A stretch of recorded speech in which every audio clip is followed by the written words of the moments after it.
महंत विवेक महाराज तपसे यांच्या माध्यमातून रसाळ अशा वाणीतून आपण भागवत कथा ऐकलेली आहे आणि आजची आपली ही फुलाच्या कीर्तनाची सेवा आहे। या कीर्तन सेवेकरता उपस्थित सर्व महाराज मंडळी, आळंदीकर मंडळी या ठिकाणी आलेले आहेत।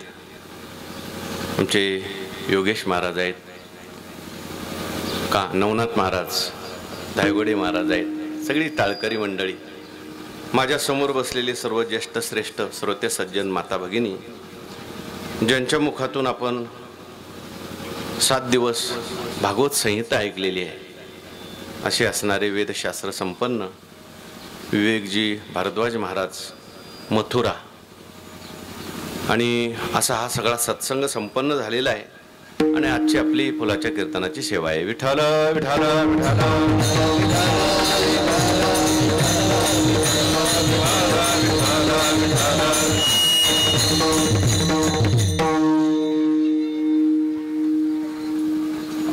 पोरांना जरा तिकडं मागला। या ठिकाणी आल्यानंतर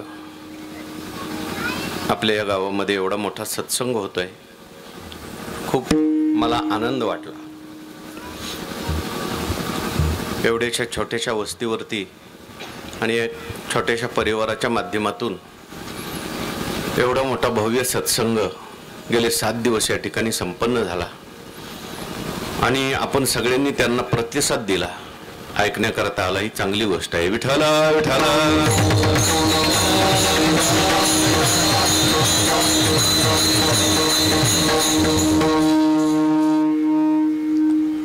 तसं या गावामध्ये परमार्थाचे संस्कार फार जुनी आहेत।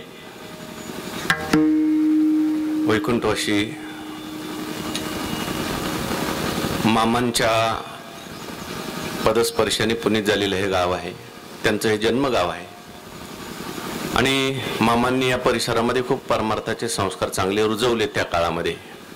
पण हा जो मध्यंतरीचा काळ जो आहे त्यामध्ये थोडीशी घडी विस्कळीत झालेली आहे आणि ती विस्कळीत झालेली घडी परत बसणं आवश्यक आहे।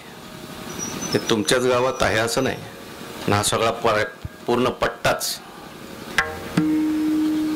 मला नेहमी लोक विचारतात, तुम्ही सगळ्या गावाला जाता, तुमच्या गावाला आम्हाला तुम्ही नेत नाही। म्हटलं अजून नेण्यासारखी परिस्थिती झाली नाही, नेले झाल्यावर नेऊ। विठ्ठल विठ्ठल विठ्ठल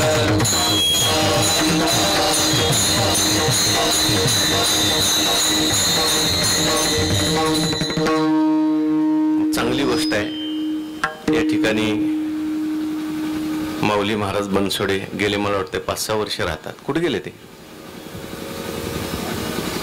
आणि त्यांना मी म्हटलं तुम्ही संस्कार देण्याचं काम करा, आणि एक जरी विद्यार्थी परिसरामध्ये असला तरी सुद्धा मुलांना संस्कार देण्याचं खूप मोठं काम होतं। मी आता 15 दिवसापूर्वी अमरावती जवळ अकोट या ठिकाणी गेलेलो होतो। 7 दिवस सत्संग होता ज्ञानेश्वरीचा। त्या लोकांनी मला सांगितलं की आमच्या अकोला जिल्ह्यामध्ये मे महिन्यामध्ये 135 शिबिरं मुलांच्या करता होतात। किती? 135 शिबिरं महाराज मंडळी घेतात, धायगोडे महाराज। मी काल आले लगेच संस्थेमध्ये तुकाराम महाराजांना फोन केला, म्हटलं पुणे जिल्ह्यात कमीत कमी 100 झाली पाहिजे, काय लागेल ते नियोजन आपण करू, पण झाली पाहिजे। विठ्ठल विठ्ठल विठ्ठल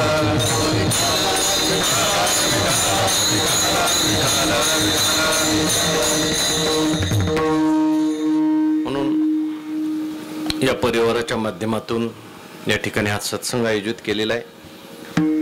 सत्संगामध्ये आमची सगळी ज्येष्ठ श्रेष्ठ मंडळी उपस्थित झालेली आहेत आणि शास्त्रशुद्ध पद्धतीने भागवत कथा या ठिकाणी संपन्न झालेली आहे, संहिता युक्त।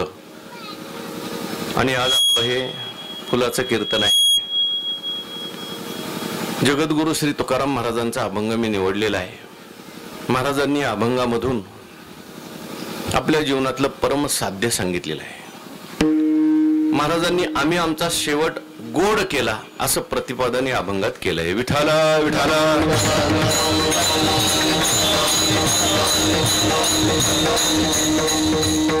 आपलं कीर्तन जे आहे ते श्राद्धाच्या निमित्ताने आपल्या हिंदू संस्कृतीमध्ये, भारतीय संस्कृतीमध्ये श्राद्ध करण्याचा विधी शास्त्राने सांगितलेला आहे. आता हे श्राद्ध म्हणजे काय, कशा करता करायचं, कसं करायचं, त्याचा विस्ताराचा विचार सांगितलेला आहे. श्राद्ध शब्दामध्येच श्रद्धा हा शब्द आलेला आहे. श्रद्धया इति श्राद्धम असं म्हटलेलं आहे. जे श्रद्धेने केलं जातं त्याला काय म्हटलेलं आहे, श्राद्ध म्हटलेलं आहे. म्हणजे आपले जे काही पूर्वज आपल्याला सोडून गेले त्यांच्या प्रित्यर्थ आपण काही सत्कर्म करणं याला श्राद्ध म्हटलेलं आहे. शास्त्राने पिंडदानाचा विधी सांगितलेला आहे, ब्राह्मण भोजनाचा विधी सांगितलेला आहे. दोन प्रकारचा श्राद्ध आहे, पिंडदान करून करतात आणि ब्राह्मण भोजन करून करतात. हे श्राद्ध केल्यानंतर जे लोक गेलेले आहेत त्यांच्या सद्गती करता त्याचा उपयोग होत असतो. इकडे लक्ष द्या माझ्याकडे. श्राद्ध कशा करता करायचं हे सांगतोय मी. लोक जे गेलेले आहेत, गेलेल्या लोकांच्या करता या श्राद्धाचा खूप उपयोग आहे. जे गेलेले लोक असतात त्यांचं जर आपण श्राद्ध केलं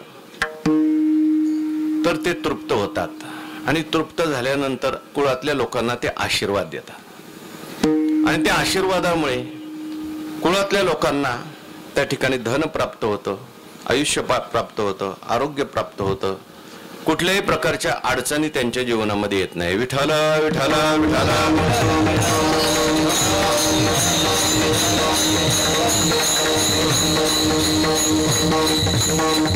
जे लोक आपल्या आईवडिलांचं यथोचित श्राद्ध करत नाहीत, व्यवस्थित श्राद्ध करत नाहीत, त्यांचे जे पितर जे आहेत ते अतृप्त राहतात.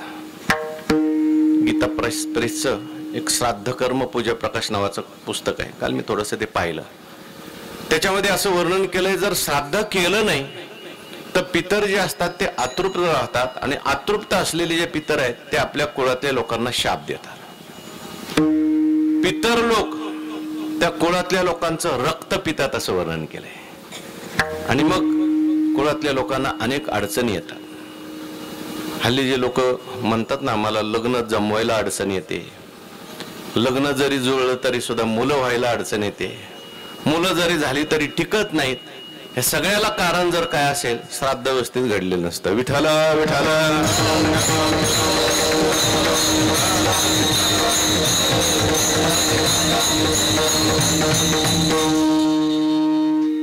आपले जे लोक आपल्याला सोडून गेलेले आहेत त्यांनी आपल्या करता किती धन गोळा करून ठेवला असेल, शेतीवाडी गोळा करून ठेवले असेल, बंगले बांधून ठेवले असेल, तर त्याचा उपयोग त्यांनाही होत नाही घेऊन जाण्याकरता आणि आपल्यालाही त्यांना त्याच्यातलं काही पाठवता येत नाही.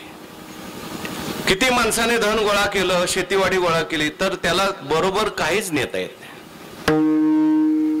आणि मला असं वाटतंय, नेता जर येत असतं इथं कोणीच काही ठेवलं नसतं, प्रत्येक जण आपापलं घेऊन गेला असता. म्हणून आपल्याला काही नेता येत नाही आणि जे गेलेले आहेत त्यांना काही देता येत नाही.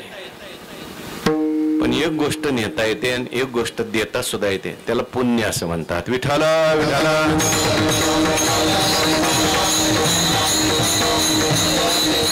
करा हरी भक्ती परलोकी एकामा, करा हरी भक्ती परलोकी एकामा.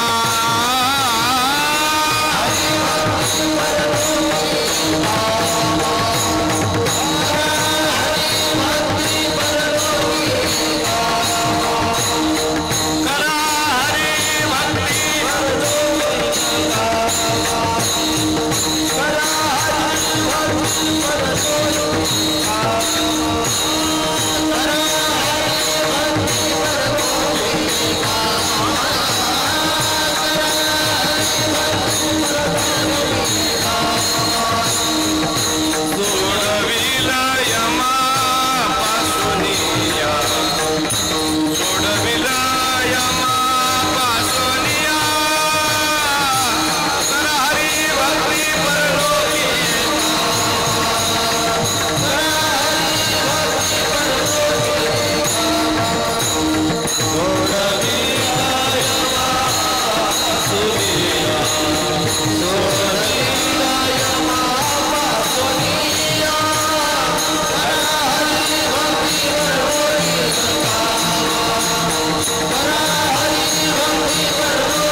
सांगतात आपण जीवनात हरिभक्ती करा. हरिभक्ती जर आपल्या जीवनामध्ये केली तर ते आपल्या परलोकामध्ये आपल्याला कामाला येईल. परलोकामध्ये यम जो आहे तो फक्त पुण्य विचारतो, तुम्ही पुण्य किती केलंय. आमच्या गुरुवारी याच्याकरता दृष्टांत सांगत असतात. जसं रेल्वेमध्ये तिकीट आपल्याला प्रवास करायचा असेल तर तिकीट पाहिजे. एक मनुष्य रेल्वेने प्रवास करत होता. तिकीट तपासणारा आला, तुमचं तिकीट दाखवा, तिकीट दाखवा. तो मनुष्य म्हणायला लागला, मला तिकीट मागता, तुम्हाला माहिती नाही मी कोण आहे. म्हटले कोण आहे तुम्ही. म्हटले अमक्या अमक्या गावचा मी सरपंच आहे. तो तिकीट तपासणार म्हणला, ठीक आहे तुम्ही सरपंच आहे, तुम्हाला माझा नमस्कार आहे, पण तुम्ही तिकीट दाखवा ना. मला तिकीट मागतो, तुला माहिती नाही माझ्या बँकेमध्ये 2 कोटी रुपये आहेत. तो म्हटलं 2 कोटी काय, तुमचे 5 कोटी असू दे, पण तुम्हाला प्रवास करायचा असेल तर तुमच्यापाशी काय पाहिजे, तिकीट पाहिजे. तुला दिसत नाही माझ्या हातात 4ही बोटामध्ये 4 अंगठ्या आहेत सोन्याच्या. ते म्हटले तुमच्या अंगठ्या तुम्हाला लखलाभ असो, प्रवास जर करायचा असेल तर तुम्हाला तिकीट पाहिजे. तसं मेल्यानंतर माणसाचा प्रवास सुरू होतो आणि तिकीट तपासण्याकरता यम येतो. त्या यमाला जर तुम्ही म्हणायला लागले मी एवढी शेती कमवून ठेवली, एवढे पैसे गोळा करून ठेवले, तो म्हणतो ते मला बाकी काय सांगू नको, पुण्य किती केलं सांग. विठाला विठाला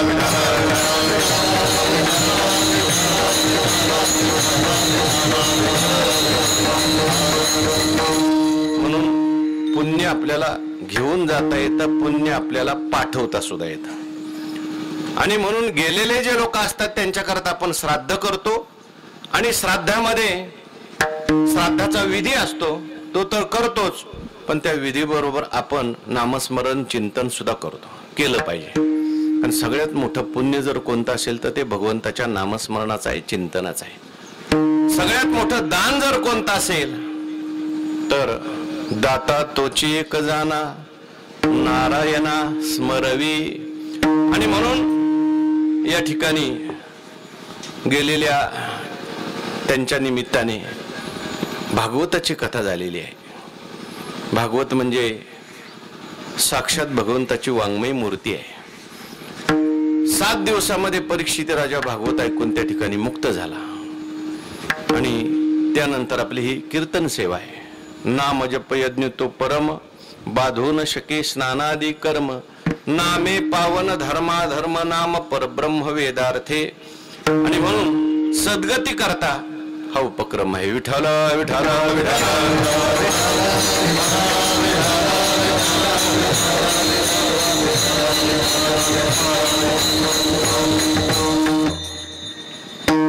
त्या ठिकाणी मला जेव्हा माऊली महाराजांचा फोन आला, मी पहिलं विचारलं कीर्तन कशा निमित्त आहे. म्हणजे श्राद्धाच्या निमित्ताने. बहुतेक श्रद्धाला आलेली जी लोक असतात ते कीर्तन ऐकायला आलेली नसतात. इथलं नाही बरं का तसे, इथं सगळे ऐकायला आलेले. बहुतेक ठिकाणी श्राद्धाला पाहुणे रावळे आलेले असतात. आणि ते पाहुणे रावळे असे बरेच असतात की त्यांना कीर्तनाची आवड नसते, भजनाची आवड नसते. आता पाहुणचार आहे, गेलं पाहिजे, शिष्टाचार आहे म्हणून बरेच बसलेले असतात. त्यांचं लक्ष काही कीर्तनात शेवटपर्यंत लागत नाही. म्हणून आम्ही शक्यतो श्राद्धाचं कीर्तन टाळतो. इथं सगळे आवडीने आलेले आहेत आणि आपले सगळे पाहुणी मंडळी आहेत. विठ्ठल विठ्ठल विठ्ठल.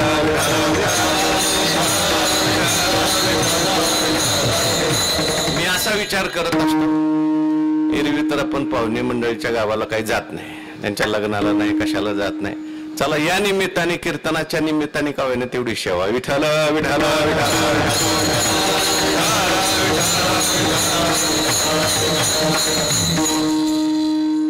तुकाराम महाराजांनी या अभंगामधून शेवटाचं चिंतन केलेलं आहे. माझा शेवट फार चांगला झाला, बहु गोड झाला असं तुकाराम महाराज सांगतात. आपण हा शेवट ऐकायचा कशा करता, आपल्याला सुद्धा आपला शेवट गोड झाला पाहिजे याच्या करता तुकाराम महाराजांचा शेवट गोड झालेला आपण ऐकायचा. बहुतेक तुम्ही आम्ही सामान्य लोक जे आहेत ते शेवटाचं चिंतन करत नाही.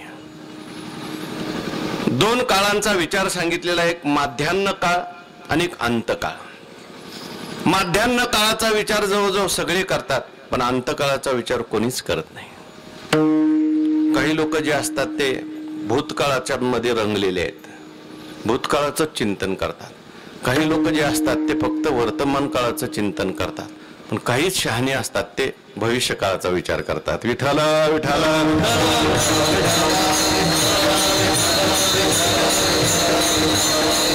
काही लोक नुसत्या भूतकाळाच्या गोष्टी काढत बसतात, भूतकाळाचं चिंतन करत बसतात, भूतकाळाचं स्मरण करायचं आणि विनाकारण दुःखी व्हायचं. आमचं असं होतं, असं झालं, आमचं तसं होतं, तसं झालं, आम्ही हे केलं, आम्ही ते केलं. भूतकाळाचं चिंतन. काही तरुण मंडळी जे आहेत ते फक्त वर्तमान काळाचं चिंतन करतात.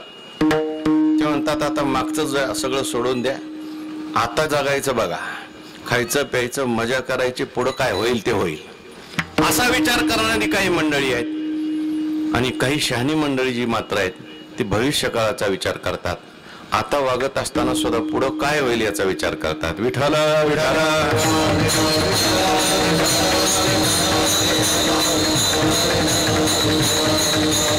संतांच्या बाबतीत जर आपण पाहिलं तर त्यांनी मध्यान्ह काळापेक्षा सुद्धा भविष्य काळाचा, अंत काळाचा जास्त विचार केलाय.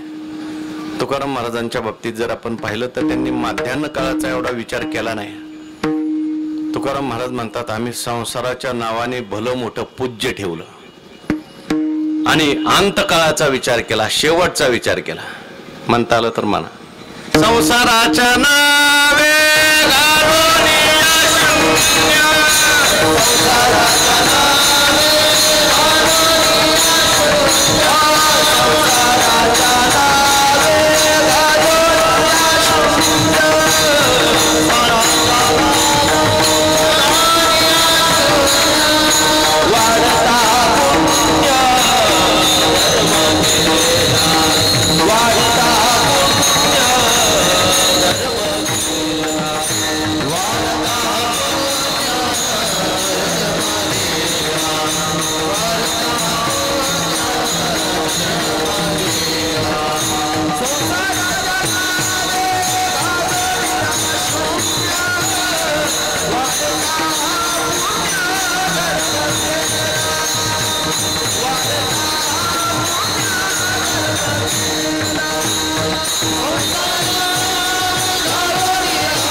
महाराज म्हणतात आम्ही मध्यान्ह काळाचा जास्त विचार केला नाही. हा मध्यान्ह काळ सगळा आम्ही प्रारब्धाकडे लावून दिला, किंबहुना मध्यान्ह काळ सगळा देवावर सोपवून दिला. प्रयत्न जर केला असेल तर तो अंतकाळ चांगला झाला पाहिजे याच्याकरता प्रयत्न केला. सर्वसामान्य माणसं जे आहेत ते अंतकाळाचा विचार करत नाहीत, केवळ मध्यान्ह काळाचा विचार करतात. ल्यावे खावे बरे असावे सदैव, हेची जीवा हाव संसारे. आताच आपलं चांगलं चाललं पाहिजे याचा विचार आपण करतो, पण ज्ञानी माणसं जी असतात परिणामाचा विचार करतात. विठाला विठाला.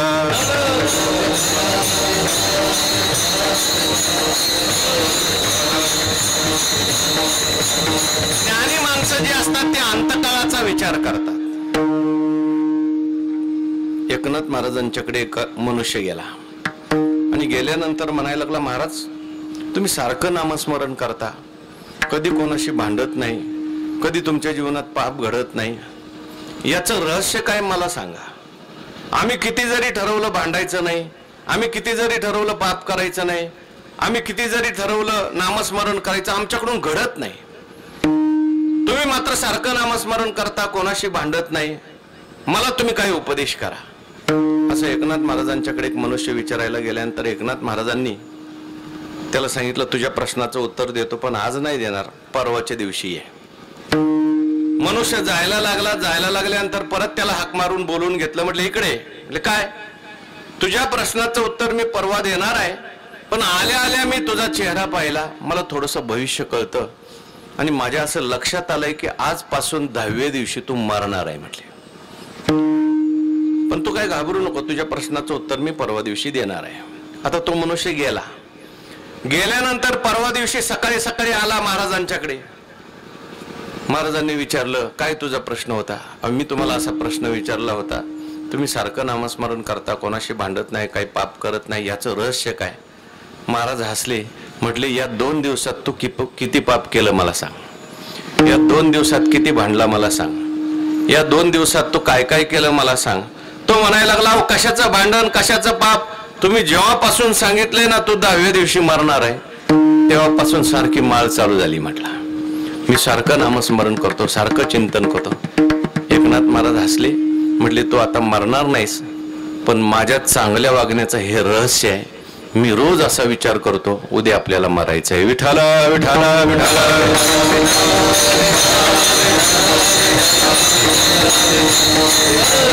माणसं का वाईट वागतात, माणसं का भांडणं करतात, माणसं का पाप करतात, त्याचं कारण आहे त्यांना असं वाटतं आपण मरणारच नाही.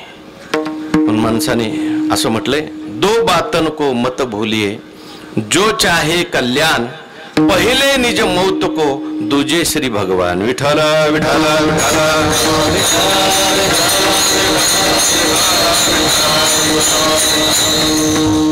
ज्ञानेश्वर महाराजांनी ज्ञानेश्वरीमध्ये मला वाटते 13व्या अध्यायामध्ये ज्ञानी महापुरुषाची 18 लक्षणं सांगितली.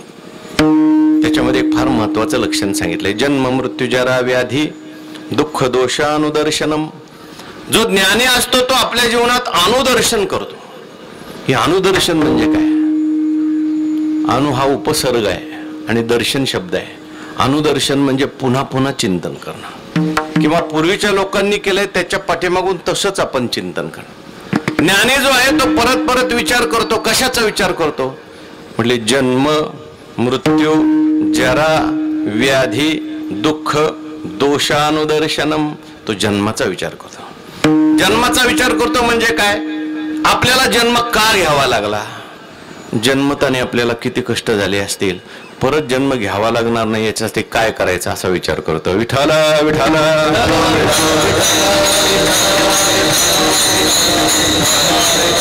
ज्ञानोबारायांनी त्या श्लोकावर फार सुंदर चिंतन केलंय. ज्ञानोबाराय म्हणतात, तो ज्ञानी जो असतो तो कसा जागा असतो, कसा सावध असतो. 1-2 उदाहरण दिली. वैर जन्मांतरीचे सर्पा मनोनी नवचे, तैसा अतिता जन्माचे उणे जो आहे. ज्याप्रमाणे साप जो आहे तो पूर्वीच्या जन्माचं वैर लक्षात ठेवतो. 10 माणसं बसलेले असले बरोबर साप जातो आणि एकाच माणसाला चावतो. का? त्याचं पूर्वजन्माचं वैर असतं. साप जसा वैर लक्षात ठेवतो तसा ज्ञानी मनुष्य असा लक्षात ठेवतो, आपल्याला जन्म आलाय ना, आता परत जन्म येणार नाही यासाठी जागा राहिलं पाहिजे. ना तरी केळविली नोवरी का संन्यासी ज्या परी, तैसा न मरता करी मृत्यू सूचना. एखादी केळवली नोवरी म्हणजे जिचा साखरपुडा झालेला आहे, ती जशी बापाच्या घरावर उदास होते त्याप्रमाणे ज्ञानी जो आहे बाकीच्या सगळ्या गोष्टीवर उदास असतो. विठाला विठाला विठाला.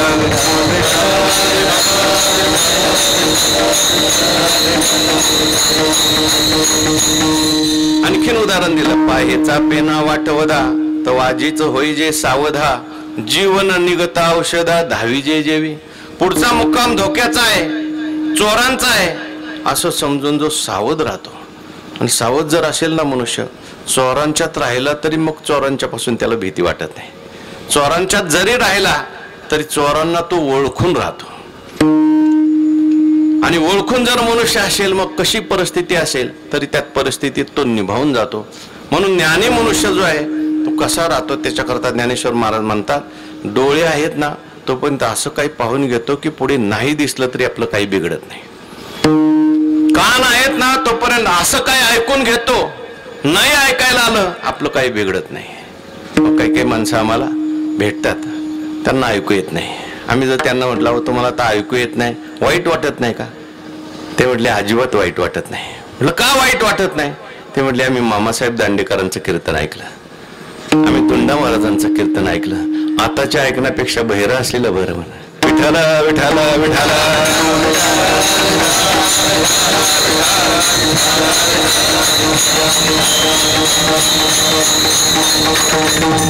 म्हणून ज्ञानी सावध असतो, ज्ञानी नेहमी अंतकाळाचा चिंतन करतो, ज्ञानी नेहमी परिणामाचा विचार करतो. कारण मनुष्याच्या जीवनामध्ये शेवट फार महत्वाचा आहे. आवश्यक तो शेवट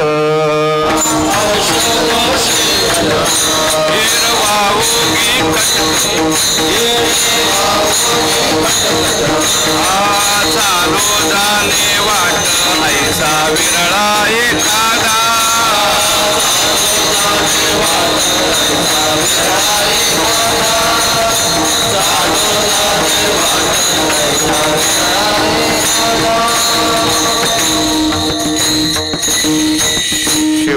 माणसाच्या जीवनातली परीक्षाच आहे. जसं एखादा मुलगा वर्षभर अभ्यास करतो आणि नेमका परीक्षेच्या वेळेस नापास होतो, आजारी पडतो आणि जे अभ्यासाचं डोक्यात ठेवलेले ते सगळं विसरून जातो आणि नापास होतो. आणि काही काही पोरं असे असतात जन वर्षभर अभ्यास करत नाहीत, शेवटच्या 1 महिन्यात असा अभ्यास करतात, पहिलाच नंबर काढतात. तसं माणसाच्या जीवनामध्ये शेवट इतका महत्वाचा आहे. जन्मभर काय केल्यापेक्षा शेवट काय झालेला आहे त्याला खूप महत्वाचं आहे. भगवंताने गीतेमध्ये सांगितलं, अंतकाले स्मरण मुक्त्वा, काय श्लोक काय, अंतकाले च मामेव स्मरण मुक्त्वा कलेवरम ये प्रयाति त्यजन्देहम सयाति परमाम गतिम. अंतकाळ महत्वाचा आहे, शेवट खूप महत्वाचा आहे. अंते मती सागती म्हटले. हो, तुकाराम महाराजांचा कोणाचा एक वासुदेव आहे, राम राम दोन्ही अक्षरे सुलभ आणि सोपारे, जागा मागितल्या पहारे, शेवटचे गोड त्याची करेगा. रामकृष्ण वासुदेवा जानवी तसे जना सेवा, सगळ्याची पुढे या टाळ घागऱ्या गोशेगा. रामकृष्ण वासुदेवा शेवटचे गोड त्याची करेगा. रामकृष्ण वासुदेवा जानवी तसे जना सेवा, टाळ घागऱ्या गोशेगा. रामकृष्ण वासुदेवा.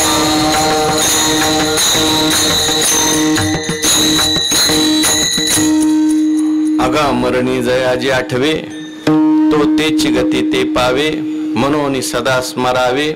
माते चितवा एरवी तरी असाधारण, उरी आदळल्या अंत मरण, आठवू धरी जे अंतकरण तेची होईजे. म्हणून शेवट खूप महत्वाचा आहे. शेवटासाठी मनुष्याने विचार केला पाहिजे. तुकाराम महाराज म्हणतात, आम्ही आमच्या जीवनात मध्यान्ह काळाचा जास्त विचार केला नाही, शेवटचा विचार केला. मध्यान्ह काळाचा विचार सगळा प्रारब्धावर लावून टाकला. जसं माणसाच्या जीवनामध्ये दुःख काही प्रयत्न न करता येतं, तसंच माणसाच्या जीवनात सुख सुद्धा काही प्रयत्न न करता येतं. असा तुम्ही कधी मनुष्य पाहिला का दुःखा करता एखादा सत्यनारायण केलाय? आमच्याकडे आज सत्यनारायण म्हणजे कशा करता, 5 वर्ष सुखात गेले, थोडे दुःखाचे आले पाहिजे म्हणून सत्यनारायण. असा सत्यनारायण कोणीच कधी करत नाही. दुःखा करता कोणी कीर्तन करत नाही, पण तरी सुद्धा दुःख येतं. काय येतं? प्रारब्धात असतं म्हणून येतं. जसं दुःख न प्रयत्न करता येतं, तसं प्रारब्धात असलेलं सुखही माणसाकडे प्रयत्न न करता येतं. म्हणून माणसाने पोटापुरतं काम करावं आणि जास्तीत जास्त वेळ परमार्थात खर्च करावा. विठ्ठल विठ्ठल.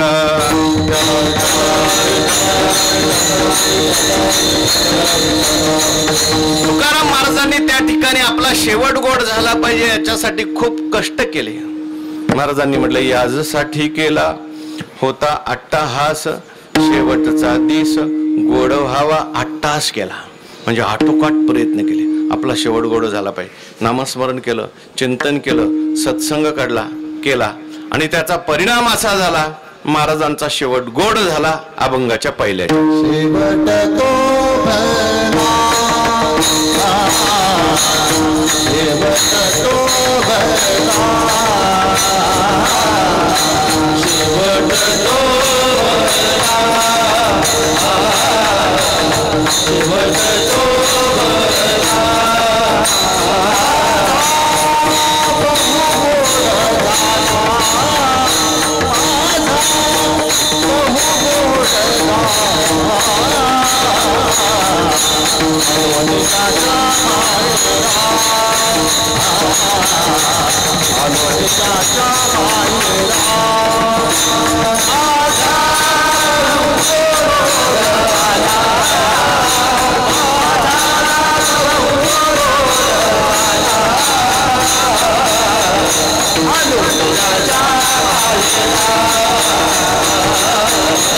Hello.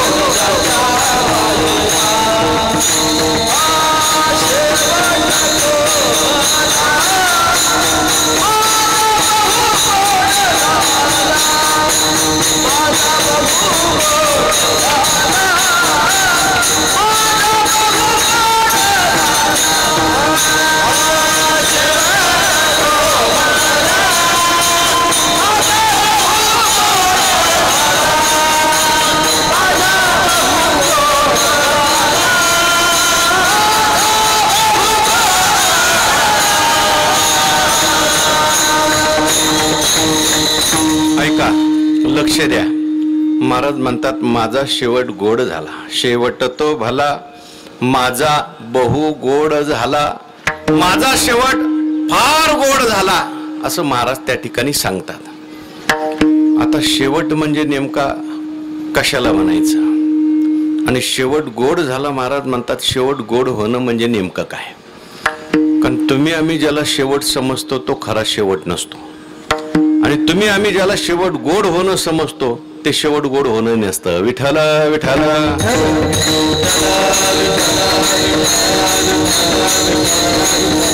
आपण कशाला शेवट समजतो? एखादी व्यक्ती मरण पावली तर आपण म्हणतो त्यांचा शेवट झाला, पण तो शेवट जो आहे तो शरीराचा शेवट आहे, त्या माणसाचा अजून शेवट झालेला नाही.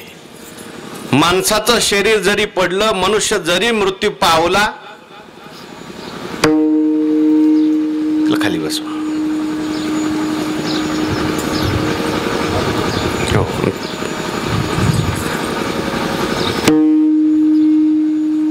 जरी मनुष्य मृत्यू पावला, त्याच्या शरीराचा शेवट झालेला आहे, पण त्याचा शेवट झाला नाही. जर माणसाचा शेवट झाला असता मेल्यावर, तर मग श्राद्ध करायची काय गरज? आपण ज्या अर्थी श्राद्ध करतोय ते आहेत म्हणून श्राद्ध करतोय का ते संपले म्हणून श्राद्ध करतो? बोला. मेल्यावर आपण श्राद्ध करतो ते आहेत कुठेतरी म्हणून श्राद्ध करतो का पार संपले म्हणून श्राद्ध करतो? कुठेतरी आहेत.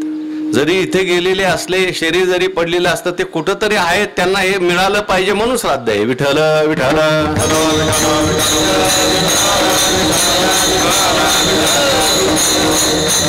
म्हणजे काय?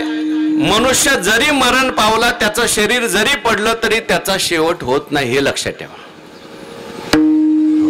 नीट लक्षात ठेवा. शेवट त्या माणसाचा होत नसतो. शेवट झाला तरी.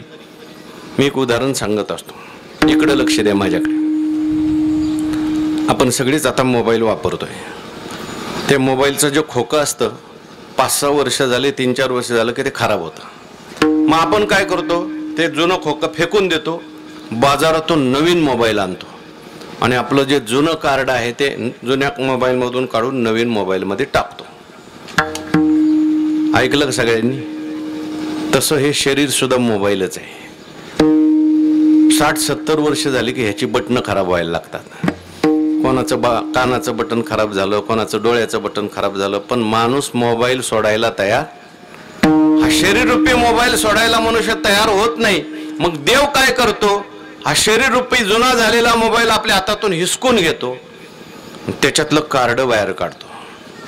जसं आपण मोबाईल मधलं कार्ड काढतो तसं ह्याच्यातलं कार्ड आहे. ह्याला सूक्ष्म शरीर असं म्हणतात. आणि त्या सूक्ष्म शरीरामध्ये माणसाचा बॅलन्स असतो. म्हणजे त्याने काय काय केलंय आतापर्यंत, किती कीर्तन ऐकली, किती प्रवचनं केली, किती वाऱ्या केल्या, किती आईवडिला सेवा केली, किती समाजात सगळं त्याच्यात लिहिलेलं असतं.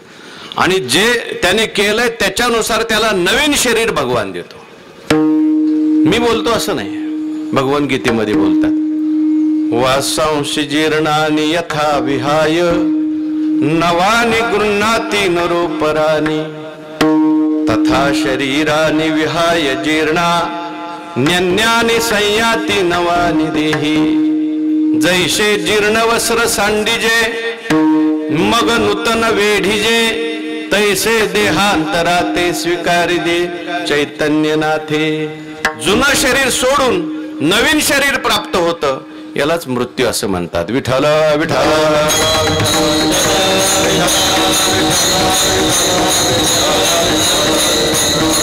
हे ज्याला माहिती आहे त्याला मरणाचं दुःख वाटत नाही, आणि ज्याला हे माहिती नाही तो मनुष्य रडल्याशिवाय राहत नाही.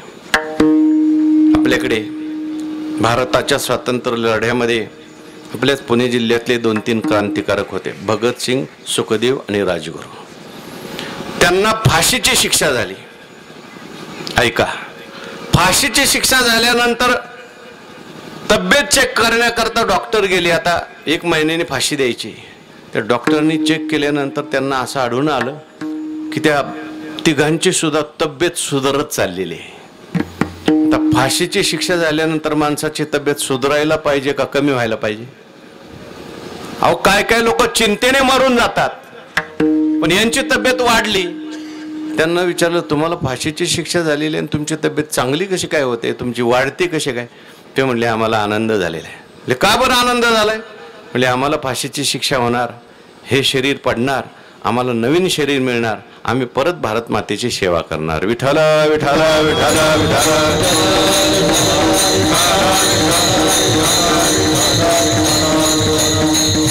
म्हणजे ज्याला आपण शेवट समजतो तो खरा शेवट नाही, आणि ज्याला आपण शेवट गोड होणं समजतो ते शेवट गोड होणं नाही. आपण शेवट गोड होणं कशाला समजतो?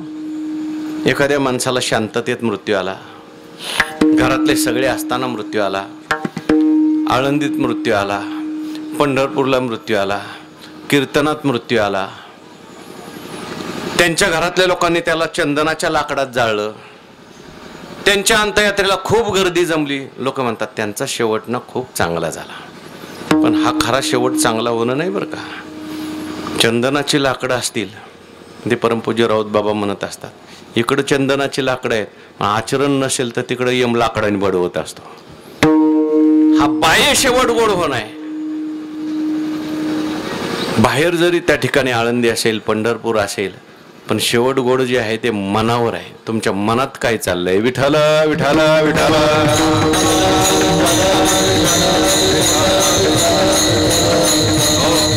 बऱ्याच वेळेला समाजात असं दिसून येतं, एखादा परमार्थिक मनुष्य असतो आणि त्याचा अपघात होतो, जन्मभर नामस्मरण केलं आणि शेवटी कॅन्सर सारखा आजार झाला आणि आरडत ओरडत हॉस्पिटलमध्ये त्याचा मृत्यू झाला.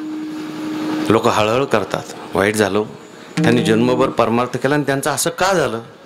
आणि काही असे लोक समाजात असतात, खाऊ नाही ते खाल्लं, पिऊ नाही ते प्याला आणि नेमका एकादशी दिवशी शांततेत मेला. लोक म्हणतात त्यांनी एकादशी साधली आणि यांचं असं का झालं? याने जरी एकादशी साधलेली असली तरी सुद्धा ह्याचा शेवट गोड होत नाही. आणि तो जरी आरडत ओरडत मेलेला असला तरी त्याला सद्गती मिळते, त्याचा शेवट गोड होतो. मी म्हणाल कशावरून? मी तुम्हाला उदाहरण सांगतो, ऐका. विठ्ठल विठ्ठल.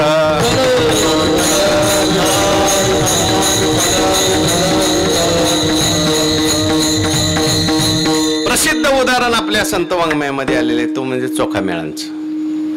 चोखा मेळा म्हणजे सामान्य संत नव्हते बरं का. त्यांच्या चरित्रात असं आलंय की एकदा स्वर्गामध्ये अमृत नासलं आणि ते नासलेलं अमृत शुद्ध कसं होईल म्हणून स्वर्गातले इंद्रदेव जे आहेत ते भगवान विष्णूंच्याकडे गेले. भगवान विष्णूंनी सांगितलं ह्याला शुद्ध करायचं असेल तर एकच उपाय, तुम्ही याला मृत्यू लोकात घेऊन जा. मृत्यू लोकामध्ये पंढरपूर जवळ मंगळवेढा नावाचं गाव आहे, तिथे चोखामेळा संत आहेत, त्यांनी याच्यात बोट बुडवलं की ते शुद्ध होणार. इंद्रदेवाने ते अमृत खाली आणलं, चोखामेळाने बोट बुडवल्यानंतर असं म्हटलंय पाहिलं तर शुद्ध झालं. एवढा ज्यांचा अधिकार, एवढे जे पवित्र होते, पण लोक त्याला मंदिरात येऊ देत नव्हते. विठ्ठल विठ्ठल विठ्ठल.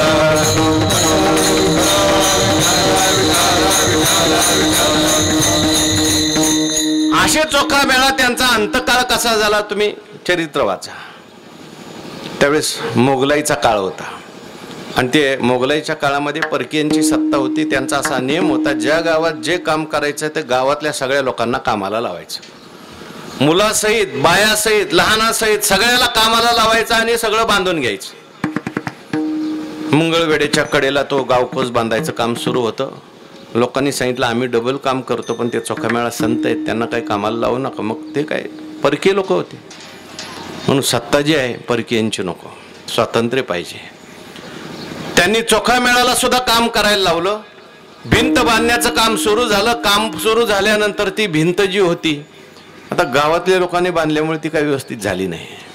ती भिंत घसरली, पडली आणि सगळे गवंडी, सगळी माणसं त्या भिंतीखाली मरण पावले. त्यात चोखामेळा सुद्धा गेले. इकडे भगवान परमात्मा जे आहेत त्या भगवान परमात्म्याच्या दर्शनाकरता नामदेव महाराज गेलेले असताना नामदेव महाराजांनी पाहिलं, देवाच्या डोळ्यात अश्रू आलेले. देवा तुम्ही रडता? म्हटले हो. काय झालं? म्हटले माझा आवडता भक्त चोखामेळा आज गेला. म्हटले देवा गेला म्हणजे तुम्ही कसं काय जाऊ दिलं त्याला? म्हटले त्याचं प्रारब्ध होतं, पण नामदेव माझी एक इच्छा आहे, त्याच्या अस्तित्व घेऊन आपल्याला माझ्या हाताने इथे त्यांची समाधी करायची. आपल्याला सगळ्यांना चरित्र माहिती आहे. नामदेव महाराज असते आणण्याकरता गेले. कशा ओळखायच्या म्हणून देवानी खून सांगितली होती, घ्यायची असतील कानाला लावायची. एक कोपरा झाला, दुसरा झाला, तिसरा झाला, चौथ्या कोपऱ्यात काही अस्थी मिळाल्या. त्या विठ्ठल विठ्ठल म्हणत होत्या. नामदेव महाराजांनी शेला भरला. इकडून देव सुद्धा त्या अस्थीच्या स्वागताकरता आले. देवाने त्यांची समाधी आपल्या हाताने केलेली. आजही आपण दर्शनाला गेलो, पहिलं चोखा मेळ्याचं दर्शन घेतो मग देवाच्या दर्शनाला. मला सांगायचंय, मला असा प्रश्न विचारायचा आहे, ज्यांच्या आस्ते विठ्ठल विठ्ठल म्हणत होत्या त्यांचा मृत्यू अपघाताने का झाला? विठ्ठल विठ्ठल विठ्ठल.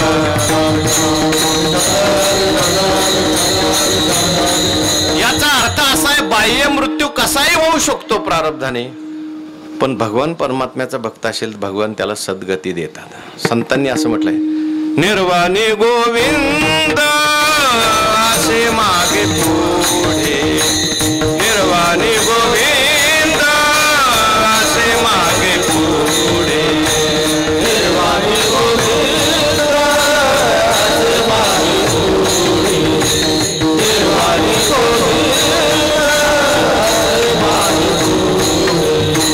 काहीच सागर पडोले, काहीच सागर पडोले, विषय तो ध्यानचा झाला नारायण, विषय तो ध्यानचा झाला नारायण. काहीच सागर पडोले, काहीच सागर पडोले, विषय तो ध्यानचा विषय तो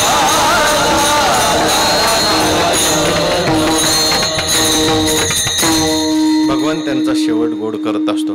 म्हणून आपण ज्याला शेवट गोड समजतो तो खरा शेवट गोड नाही. तुकाराम महाराजांनी या अभंगामध्ये जो शेवट गोड झाला सांगितलाय, इकडे लक्ष द्या माझ्याकडे. तो जिवंत असताना सांगितलंय का मेल्यावरचा शेवट सांगितलाय? आपल्याला माझा शेवट गोड झाला असं तुकाराम महाराज सांगतात. कोपर्डीकर जिवंत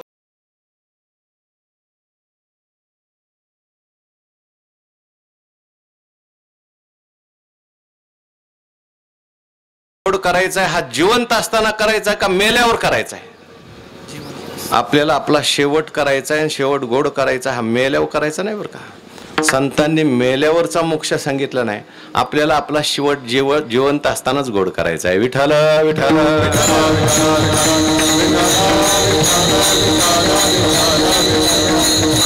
तुकाराम महाराजांनी हा जो अभंग लिहिलेला आहे हा जिवंत असताना लिहिलाय. तुकाराम महाराजांचे बरेच अभंग असे आहेत. मरण माझे मरुनी गेले, आपुले मरण पाहिले म्या डोळा, झाला प्रेतरूप शरीराचा भाव, मरणाही आधी राहिलो.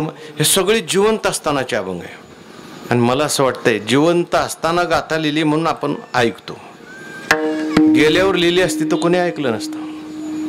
उदाहरण सांगतो. आपल्या गावातला एखादा मनुष्य मेला आणि गेल्यानंतर 6 महिन्याने एखाद्या माणसाला तो उसात दिसला आणि म्हणायला लागला, भाऊसाहेब थांबा, मला तुम्हाला एक गोष्ट सांगायची. भाऊसाहेब थांबतील का? पळून जातील. पळून जातील. एक मनुष्य रस्त्याने चाललेला होता. संध्याकाळची वेळ, थोडासा आडवळणाचा रस्ता, स्मशानाची भूमी. भित्रा मनुष्य घाबरायला लागला. त्याला भूताची खूप भीती वाटायची. रस्त्यावर थांबला आणि हात केला. एक मोटरसायकलवाला आला. मोटरसायकल थांबली. हा मागे बसला. बसल्यानंतर म्हणला, बरं झालं राव तुम्ही आले, मला खूप भीती वाटत होती. लोक म्हणतात इथं भूतभीत आहेत, तुम्हाला काय अनुभव आहे का इथला? तो समोरचा होता. तो म्हटला, मला काय अनुभव असणार आहे, मला मरून 6 महिने झाले म्हटला. आता असं म्हणल्यानंतर मागचं जे होतं ते मागच पडून गेलं. म्हणजे मेल्यानंतर एखादा मनुष्य आला आणि सांगायला लागला, आपल्याला ते खरं वाटणार नाही.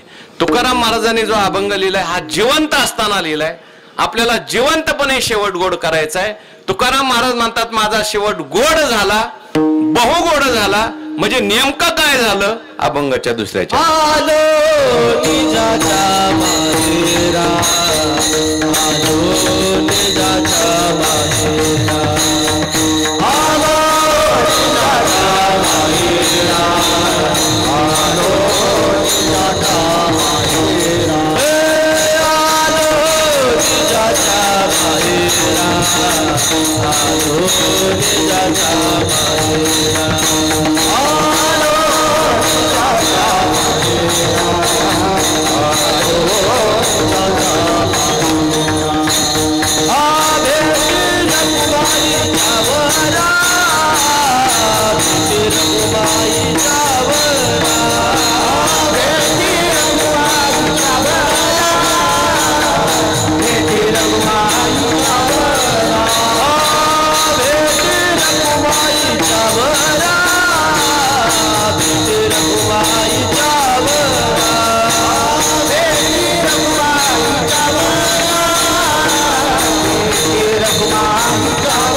लक्ष द्या. महाराज म्हणतात माझा शेवट गोड झाला आणि माझा शेवट गोड झाला बहु गोड झाला म्हणतात. नेमकं शेवट गोड झाला बहु गोड झाला म्हणजे काय झालं? महाराज त्याचं उत्तर अभंगाच्या दुसऱ्या चरणात देतात. आलो निजाच्या माहेरा भेटी रखुमाईच्या वरा. महाराज म्हणतात आलो, गेलो म्हटलं नाही बरं का, आलो म्हटलंय. या आलो म्हणण्यामध्ये सुद्धा भरपूर गर्भित अर्थ भरलेला आहे. महाराज म्हणतात मी माझ्या माहेराला आलो, निजाच्या माहेराला आलो म्हणजे माझ्या जीवाचं जे माहेर आहे त्या माहेराला आलो. माहेर कशाला म्हणतात हे माता भगिनीला चांगलं माहिती आहे. तुम्ही इकडं लक्ष द्या, तिकडं नका बघू. माणसं येत राहतात जात राहतात. माणसं काही तुम्ही बघितली नाही का कधी? कीर्तनाला आल्यानंतर लक्ष कीर्तनाकडे पाहिजे. विठाला विठाला विठाला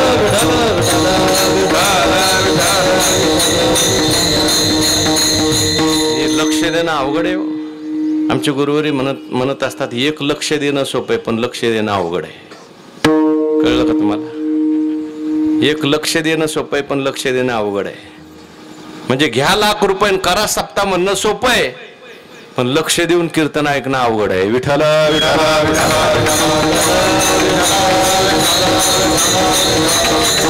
लाख रुपये देण्याकरता जेवढं पुण्य पाहिजे त्याच्यापेक्षा जास्त पुण्य लक्ष देऊन ऐकण्याकरता लागतंय. विठाला विठाला विठाला विठाला.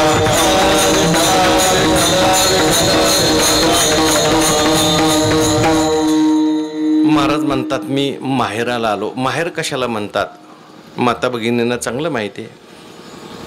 माहेर जे असतात जिथं आई वडील असतात त्याला माहेर असं म्हणतात. माहेरात सुख असतं का सासरमध्ये सुख असतं? पूर्वीच्या काळी माहेरमध्ये सुख असायचं, सासरवाडीमध्ये सगळा जाच असायचा पूर्वीच्या काळी बरं का. आता काही नाही बरं का, आता सगळं सारखंच झालेलं आहे. हो, माहेरमध्ये मुलगी जी आहे ती आनंदाने राहायची, सासरी गेल्यानंतर तिला थोडासा जाच असायचा. तर आपलं माहेर कोणतं? निजाचं माहेर म्हटलंय म्हणजे जीवाचं माहेर. जीवाचं माहेर कोणतं आहे? जिथून जीव तयार झाला उत्पन्न झाला ते जीवाचं माहेर. हा जीव आला कुठून? मम वंशो जीव लोके जीवभूत सनातना मनषष्टानींद्रियानी प्रकृती स्थानी करिष्यती. हा जीव आपल्याला दिला कोणी? जेने हा जीव दिला दान तयाचे करीन चिंतन. इंद्रिय कोणी दिली? जीव कोणी दिला? हे शरीर कोणी दिलं? देवाने. विठाला विठाला विठाला.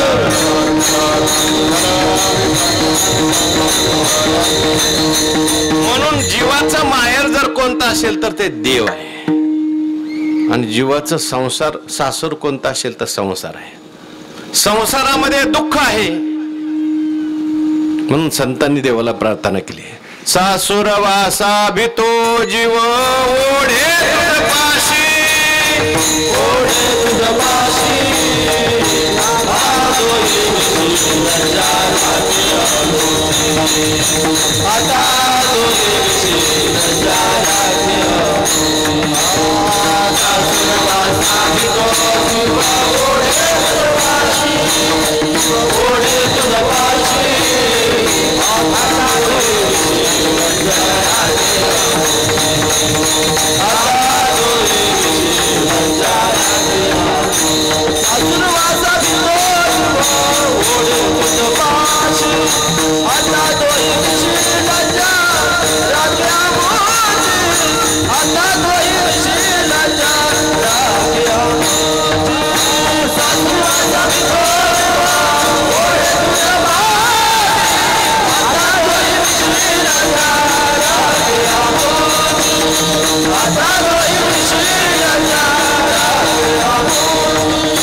संसारात सगळा सासूरवास आहे. संसारात सासूचं दुःख, सासरेचं दुःख. सासू म्हणजे कल्पनेची सासू, सासरा म्हणजे दंभ नावाचा सासरा, पती म्हणजे अहंकार नावाचा पती. म्हणून हा जीव जो आहे तो संसारात दुःखाने उद्विग्न झाला तो देवाला शरण जातो, देवाकडे जातो.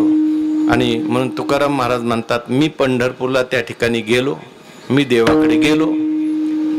आणि देवाकडे गेल्यानंतर देवाचं दर्शन झालं, नवे नवे देवाची भेट झाली. म्हणजे देवाचा आत्मत्वाने साक्षात्कार झाला. आणि साक्षात्कार झाल्यानंतर आलो निजाच्या माहेरा, भेटी रखुमाईच्या वरा. त्याचा परिणाम असा झाला, आमच्या जीवनातलं सगळं दुःख गेलं. तिसरं चरण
त्याचा परिणाम असा झाला, परिहार झाला अवघ्या दुःखाचा. मागेला, मागचं सगळं दुःख आमचं गेलं. मागेला शब्दाचा अर्थ आहे पुढला असा आहे बरं काय. आता मागचं तर दुःख गेलंच गेलं, पण पुढे येणारं जे होतं दुःख, मागेली या जन्मा मुक्त झालो. पुढे येणारं सगळं जे दुःख आहे ते आमच्या जीवनातलं गेलं. कारण दुःख जे असतं ते अज्ञानामुळे येत असतं. दुःख जे आहे, थांबा थांबा थोडं वेळ मी सांगतो, भजन सुरू झालं की. दुःख जे असतं अज्ञानामुळे, दुःख जीवदशेमुळे. परमात्म्याचं दर्शन झालं, जीवदशा संपली, अनिष्टाची निवृत्ती झाली, निष्ठाची प्राप्ती झाली. शेवटचं चरण तुका मनवानी, तुका मनवानी, तुका मनवानी, तुका मनवानी,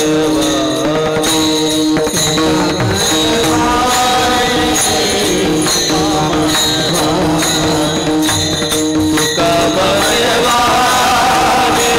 तुका मनवानी.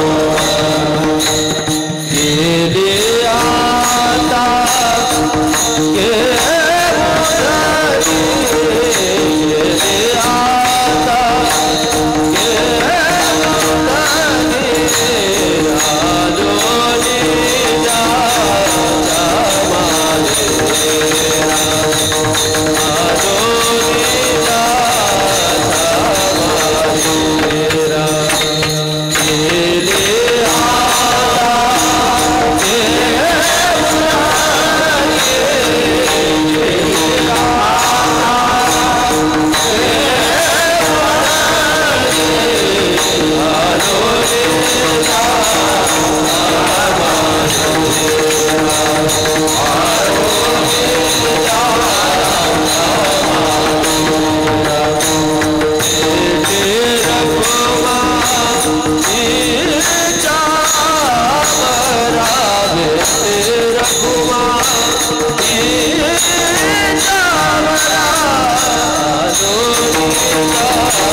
वाणी गेली आता घेऊ धनी. वाणी शब्दाचे 2-3 अर्थ आहेत.